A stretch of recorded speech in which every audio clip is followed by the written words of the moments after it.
graffiti? To many, it's nothing but ugly vandalism, costing millions of pounds every year to clean up.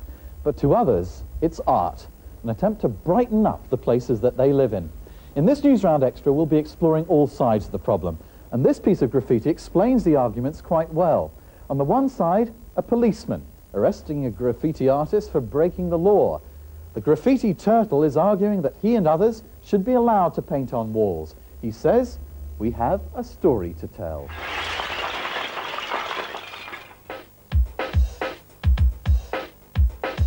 I think sometimes graffiti can be a bit offensive.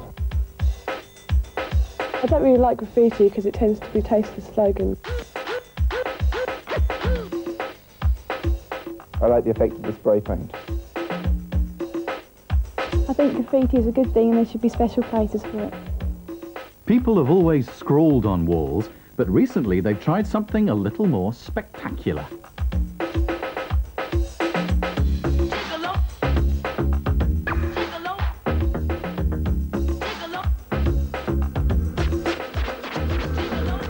The big change in graffiti first began in America, in the city of New York about 10 years ago. The main target, the railways. Gangs of young people broke the law by spraying the sides of trains with colourful designs known as pieces. They're based on letters and painted with spray cans. The new graffiti craze also meant an invasion of these scrawls. They're called tags, the signatures of people trying to make a name for themselves amongst the graffiti gangs. Soon the graffiti craze spread to Britain, to London in particular. Many walls are now covered by British copies of the American graffiti style. London Underground trains are being sprayed too. Those responsible come from all sorts of backgrounds, some as young as 8, some as old as 20. But all are breaking the law and putting their lives in great danger by crossing electrified tracks to reach the trains. Meanwhile, in New York, they found a way to stop the graffiti gangs. They scrub trains regularly. Once graffiti writers realize their marks will only last a few hours, they lose interest. Now the same thing's happening in London, but it takes time, as I was told by cleaning boss Malcolm Tubbs. It depends on the amount of graffiti, but probably 2 men a whole day to clean a train off. There are some people who say that, you know, a lot of the pictures that go on the side of these trains are quite nice. They're even art. What's your feeling? I don't feel they're art at all. To me, it's scrawl, it's vandalism, and I would like to see it gone altogether. There are some signs the cleaning's begun to work, but graffiti writers are still sneaking into train depots. 200 have been arrested recently. The transport police are determined to stop them. They say graffiti upsets passengers. Inspector Gwilym Williams. The fact of the matter is that old people, particularly old people, and old women in particular, when they come onto an underground station or onto an underground train and see graffiti all around them, it makes them frightened.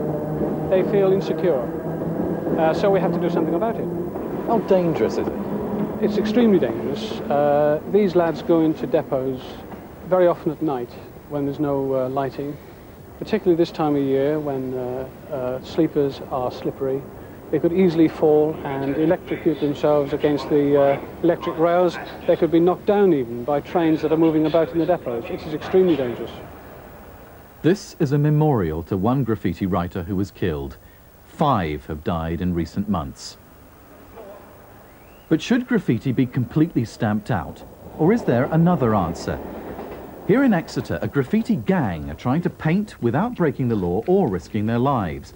They believe their pictures deserve to be seen.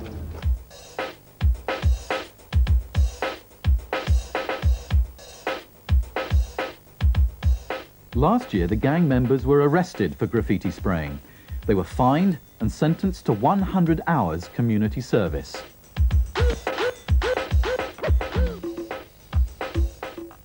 It stopped them breaking the law, but they became determined to show people that graffiti could be beautiful. I think there should be a place set aside for where we can go out and create our own work, you know, our own ideas and that. instead of, you know, pushing us away and saying, no, we don't want that, you know, that's just graffiti, that's mindless. But, you know, they don't give us a chance and to, like, get to our point of view from the writer's point of view. Well, what would you say to people who say that you're just vandals breaking the law? Well, really, what I would say is if they gave us, you know, a little bit of a place to paint, we could do it there. But if there's nowhere for us to paint, like the council, just won't give us any backing at all, any support or anything, they just consider us vandals. If they gave us a place to paint, we could actually express ourselves properly without breaking the law. This surf and skateboard shop in Exeter was the first to give some of the gang a place to paint and to pay them.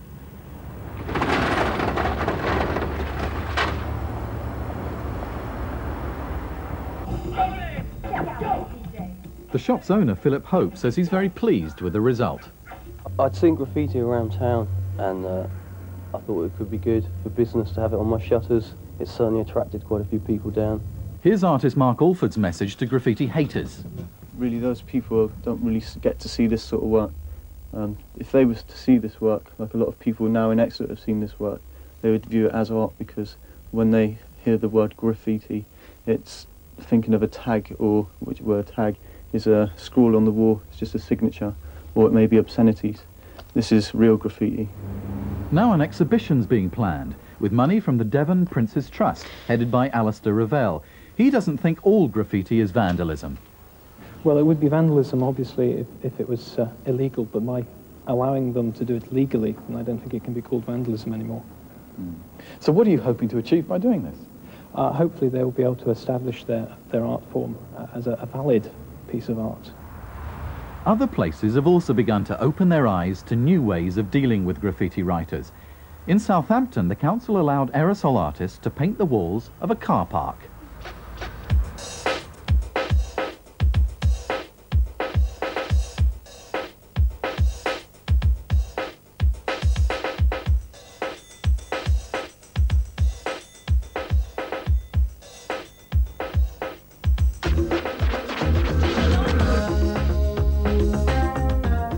A pub in the city commissioned a graffiti design. And a youth project called Beyond Graffiti put aside a huge room for spray can painters.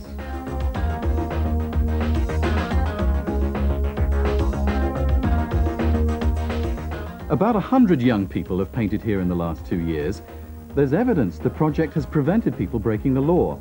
The city authorities report that there's now much less illegal graffiti around Southampton.